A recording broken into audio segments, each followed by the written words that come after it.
હિસાબે Trump tariff અને global meltdown થઈ રહ્યું છે. ટાટા ગ્રુપ પર આની સૌથી વધારે અસર જોવા મળી રહી છે. ઇનફેક્ટ આજની વાત કરીએ તો જે 6 ટાટા ગ્રુપની કંપનીઓ છે નિફ્ટીમાં, તેમાં 1 લાખ કરોડથી વધારેનું માર્કેટ કેપિટલાઇઝેશનનું લોસ થયું છે.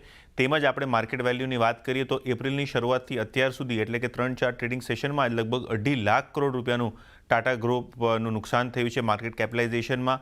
સ્પેસિફિકલી આપણે વાતો કરીએ તો જે ટાટા ગ્રુપની કંપનીઓ છે જેમ કે TCS, એમાં 1,36,000 કરોડ રૂપિયાનું ધોવાણ આપણને એપ્રિલ મહિનામાં અત્યાર સુધી જોવા મળી રહ્યો છે. તેમજ Tata motors, Tata steel, Trent જેવા કાઉન્ટર્સમાં 30,000 કરોડથી 40,000 કરોડના વચ્ચે આપણને માર્કેટ કેપનું નુકસાન થતાં જોવા મળી રહ્યું છે. ટાટા પાવર અને ઇન્ડિયન હોટલ્સની વાત કરીએ તો અહીંયા 5,000 થી 8,000 કરોડ વચ્ચેનું નુકસાનીનું ફિગર છે. અને ટાઇટન અને ટાટા કન્ઝ્યુમરમાં અસર ઓછી છે, પણ હા, ત્યાં બી લગભગ 4,000 કરોડના માર્કેટ કેપનું નુકસાન આપણને જોવા મળી રહ્યું છે. કેમ આપણને સ્પેસિફિકલી આ નુકસાન જોવા મળી રહ્યું છે? કારણ કે ટાટા ગ્રુપની કંપનીઓના ગ્લોબલ એક્સપોઝર્સ મોટા છે. ખાસ કરીને ટ્રેન્ડની વાત કરીએ તો અહીંયા આપણને ડોમેસ્ટિક લેવલ ઉપર પણ ગ્રોથ થોડો સ્લો થતા મળ્યો છે. Q4ના ગ્રોથ 28% આવ્યા છે, જેમ કે અનુમાન હતા લગભગ 33-35%ના આસપાસના. ટાટા મોટર્સની વાત કરીએ તો જે JLRનું બિઝનેસ છે તેમાં ચાઇનામાં સ્લોડાઉન અને યુએસમાં શિપમેન્ટ્સ જે બંધ કરી છે તેના કારણે આપણને અસર જોવા મળી રહી છે. ટાટા સ્ટીલની વાત કરીએ તો જે એમના યુકેના સ્ટીલ ઓપરેશન્સ છે ત્યાં ગ્લોબલ ટ્રેડ વોરના ચાલતા અસર જોવા મળી રહી છે, જેના કારણે માર્જિન્સ પર અસર આવશે એવું એક્સપર્ટ્સનું માનવું છે. અને TCSની વાત કરીએ તો કેમ કે IT કંપની છે, અમેરિકામાં એક મોટો ધંધો છે અને ક્યાંક ને ક્યાંક અગર અમેરિકા રિસેશનમાં વયું જાય એટલે કે સ્લોડાઉન ત્યાં થાય તો IT કંપનીઓમાં ખાસ કરીને TCSમાં થોડો ઘણો ધંધાનો લોસ થાય, જેના કારણે અહીંયા બી આપણને સૌથી વધારે 1,36,000 કરોડ જેવા માર્કેટ કેપિટલાઇઝેશનનું લોસ પાછલા 3-4 ટ્રેડિંગ સેશનમાં જોવા મળી રહ્યું છે. ઓકે, તો ખાસ કરીને રીઝન મલ્ટિપલ છે અને એક બધા કંપનીઓ માટે એક રીઝન ઇમ્પોર્ટન્ટ છે કે યુએસમાં જે રીતે મંદી અને ટ્રેડ વોર જે રીતે થતી દેખાય છે એની અસર ખાસ કરીને ઓવરઓલ ગ્રુપના કંપનીઓમાં આપણને જોવા મળતી દેખાય છે. આભાર યતિન આપનો સમગ્ર માહિતી આપવા માટે. તો જે રીતે આપણે જોઈ રહ્યા છે, ખાસ કરીને આપણે જોયું છે Trent, Tata motors, Tata steel, TCS, Titan જેવી કંપનીઓ છે જેમાં એક ઘટાડો આપણે જોયો છે આજના દિવસે અને ઓવરઓલ આ ગ્રુપની જેટલી કંપનીઓ છે તેમાં અસર ખાસ કરીને આપણને આવતી દેખાઈ રહી છે.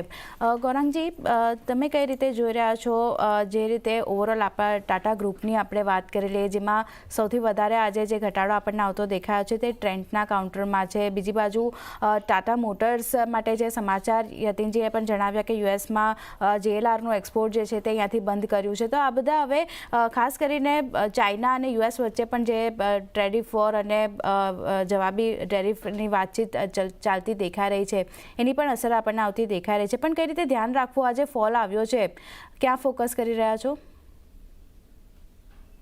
ટાટા ગ્રુપ કંપની ઉપર તો દબાણ છે, પણ બાકી બધા ગ્રુપ કંપનીઓ પર બી દબાણ છે. મારા ખ્યાલથી માત્ર ટાટા ગ્રુપને આપણે ફ્લેગ આઉટ કરીએ અનિવાર્ય નહીં હોય. આ વાસ્તવિકતા ઠીક છે કે એક્સપોઝર છે.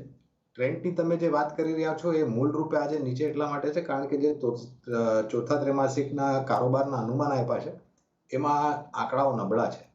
એટલે લઈને દબાણ છે અને ઉપરથી બજારમાં આવી પરિસ્થિતિ, એટલે બંને તરફથી માર ટ્રેન્ડ પર આજે લાગી છે. વિશેષ રૂપમાં ટિપ્પણી નહીં કરું કારણ કે કવરેજ છે નહીં, પણ ધીરે ધીરે કરીને જેમ જેમ લોકો પાસે ખર્ચ કરવા લાયક રૂપિયા વધારે પડતા આવશે એમ એમ ધીરે ધીરે કરીને રિટેલ અને ટેક્સટાઇલ ક્ષેત્રમાં સુધાર થશે. અને ટેક્સટાઇલ ક્ષેત્રને લઈને એક સારી પરિસ્થિતિ એ છે કે ચાઇના અને બાંગ્લાદેશ પર વધારે પડતી ટેરિફ છે અને ત્યાંનો કપડા ઉદ્યોગ જે છે એને માર પડશે અને ભારતમાં જે કપડા ઉદ્યોગ છે એને કદાચ થોડી ઘણી રાહત મળશે કારણ કે એક અવસર ઊભો થઈને આવશે.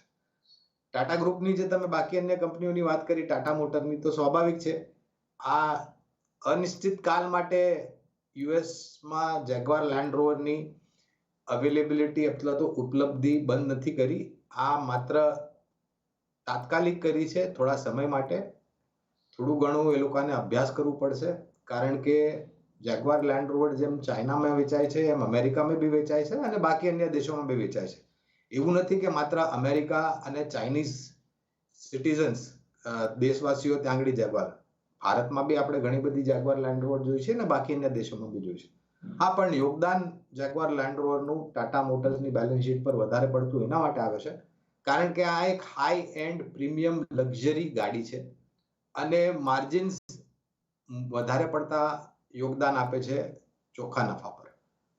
તો જ્યારે આવી પરિસ્થિતિ થાય તો સ્વાભાવિક છે ટૂંકાથી મધ્યમ ગાળા માટે કદાચ થોડી ઘણી પરિણામો લઈને સારા આંકડાઓ ન આવે એવું અમારું માનવું છે. પણ ખરીદારીની ભલામણ ટાટા મોટર્સ સાથે Tata power, TCS, Tata steel, Tata consumer products, આ બધી કંપનીઓ ઉપર ઘણા લાંબા સમયથી અમારી રહી છે, ટાટા ગ્રુપ કંપનીઓની ઉપર. અને મને લાગે છે કે આ થોડા સમય માટે અનિશ્ચિતતાના વાતાવરણ છે. ધીરે ધીરે કરીને જેમ જેમ સ્પષ્ટીકરણ આવશે એમ થોડો કરીને સુધાર બી આવતો જોવા મળશે તમને.